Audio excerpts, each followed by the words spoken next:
Hello, and thank you for listening to Texas History for Kids. I'm your host, Michelle Gallegos, an educator, writer, history nerd, and novice investigator. Each week on the show, we will learn about interesting parts of Texas history, from battles and historical figures to the odd and enchanted.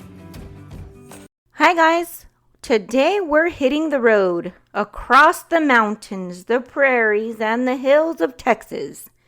This journey takes us to an unusual burial of a special kind of car, a whimsical tiny church, and a Martian cemetery. The Twisted Tiny Church was built in 2020 by Chris Duncan and Lizzie Jones, two local residents of Pilot Point, Texas, on their 3 acres. During the 2020 COVID pandemic, when much of the world slowed down and people were looking for creative ways to connect with their communities, Chris and Lizzie decided to create something special. First, they built the Lizzie Gator venue, where newlyweds could hold their non-traditional wedding receptions. But still, that wasn't fulfilling enough. Inspired by their wild imaginations and familiar fairy tales growing up, they designed and constructed a tiny church themselves. Only it wasn't like anything you've ever seen in a church before. It looks like something out of a Dr. Seuss book. The roof, the walls, the windows, the pillars, they're all tilted and twisted. The copper steeple is weathered a greenish color and slightly bent to the right, but an interesting piece of art, no doubt. Some of the building materials were used or recycled from Pilot Point, Texas, and one of those things includes a stained glass window that was repaired by a woman in Denton, Texas. Now, currently, the church can hold about 4 to 5 people. Clearly, it was designed as a roadside attraction and not an actual venue.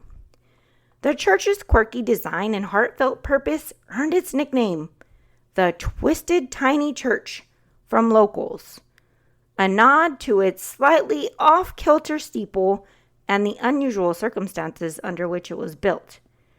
They are still working on naming it. So next we're headed over to Amarillo, Texas, to a place called the Cadillac Ranch. Yes, as the name implies, it is a ranch with Cadillacs. Our story begins in 1974 with a group of artists called the Ant Farm Collective. Now, these guys weren't your typical painters or sculptors. They were dreamers, creators, and some might say pranksters. Their mission? Just to make people stop, look, and think. And boy, did they. Now, they were fascinated by Cadillacs, the ultimate symbol of American luxury in the 1940s, 50s, and 60s. So to them, these cars weren't just vehicles. They were pieces of art on wheels. The Ant Farm dreamed up of a wild idea. What if they could create a monument to the Cadillac with a giant art installation that captured its golden age? Enter Stanley Marsh III.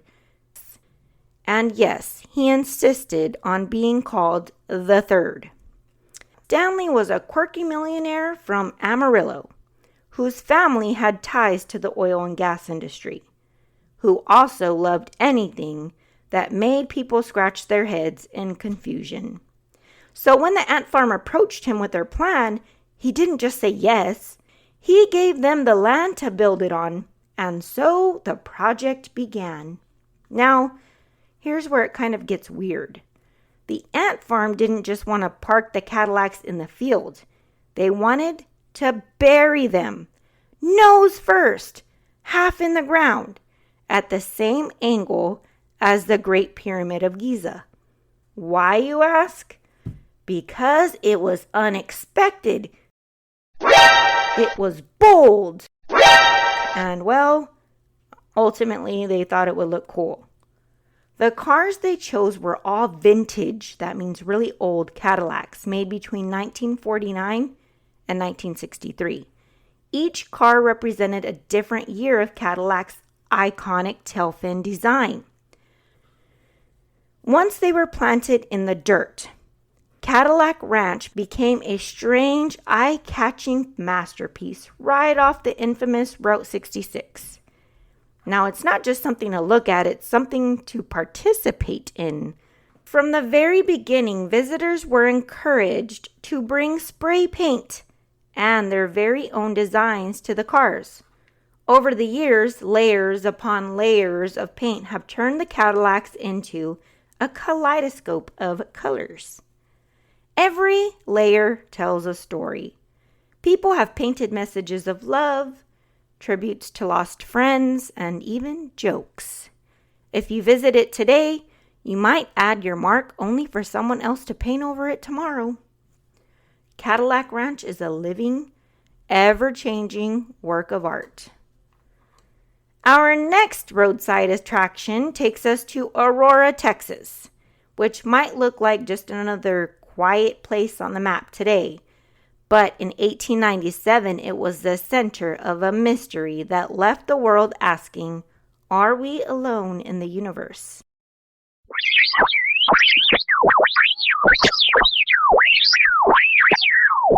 So imagine this, April 19th, 1897.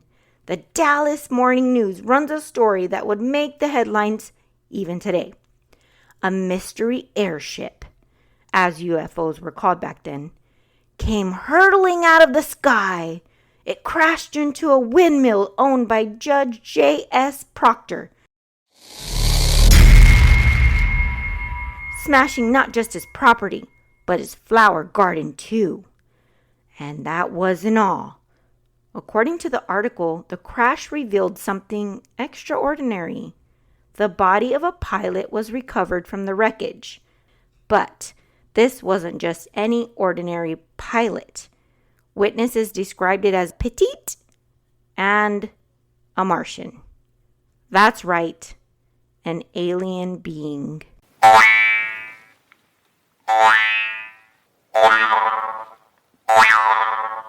So what do you think the townspeople did next?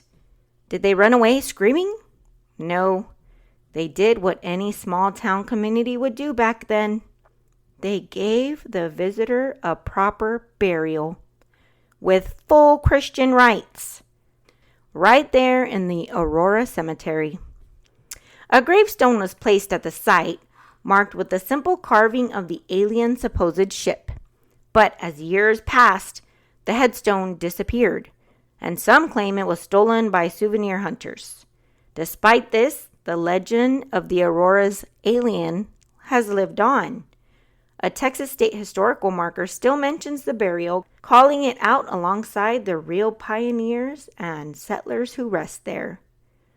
UFO enthusiasts and believers flocked to Aurora for decades, hoping to uncover the truth. Some even petitioned to dig up the site where the alien was supposedly buried. But, in a surprising twist, every request to exhume the grave has been denied. Was it out of respect for the dead? Or was it because there was something they didn't want us to find? In May of 2024, the story took a bittersweet turn. A local committee decided to remove the modern headstone and mementos, declaring that tourism doesn't have a place on holy ground. So, all that's left under the tree today is a bare patch of dirt where the boulder once laid. Some say it's a fitting ending. Others think the mystery of Aurora's alien grave is far from over. Well, that's all for today's episode. Thanks for joining me on this journey to the oddest roadside attractions in Texas. Don't forget to subscribe and tune in next week where we will uncover more Texas mysteries and legends. Hey there, history buffs! Did you know that Texas History for Kids is a one-woman show? That's right. Every week I write, produce, and edit every episode, bringing you these stories about Texas that you probably won't hear anywhere else. Please consider helping me out for $3, $4, or $5 a month. You can help continue making the show possible. Your support helps me create the resources that go hand in hand with every episode, making it easier for parents and educators to explore these topics further. So here's how to support the show. In the show notes section of every episode, click on Support the Show button and choose what amount you'd like to donate each month. It can be as little as $3. When you donate, I'll send you a free reading resource bundle as a thank you. Thank you for listening, and remember, yesterday is today's history.